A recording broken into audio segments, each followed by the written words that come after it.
ഏശയ്യ 58:11.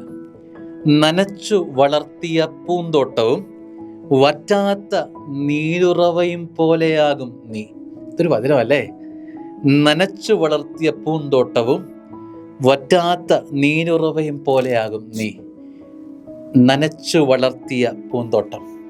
എപ്പോഴും നിന്റെ ജീവിതത്തിന് മേലൊരു നനവുണ്ടാകും.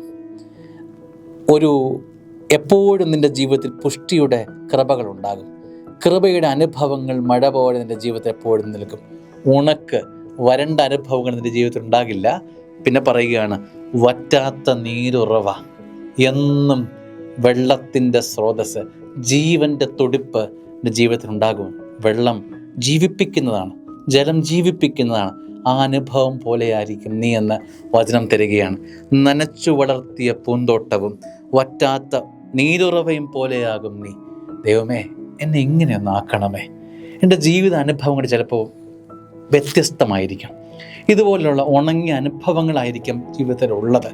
ഇങ്ങനെ നനവില്ലാത്ത വരണ്ടുപോയ അനുഭവങ്ങളായിരിക്കും ജീവിതത്തിലുള്ളത്. ആവർത്തിച്ച് പ്രാർത്ഥിച്ച ഒരു അഭിഷേകം നിറയുന്ന വചനമാണിത്.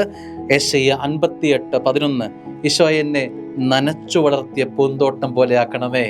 ഈശോ, എന്നെ നനച്ചു വളർത്തിയ പൂന്തോട്ടം പോലെ ആക്കണമേ. ഈശോ, എന്നെ വറ്റാത്ത നീരുറവ പോലെ ആക്കണമേ. ഈ വചനം എൻ്റെ ജീവിതത്തിൽ മാംസം ധരിക്കാൻ വേണ്ടി ആവർത്തിച്ച് പ്രാർത്ഥിക്കാം. ആമേൻ.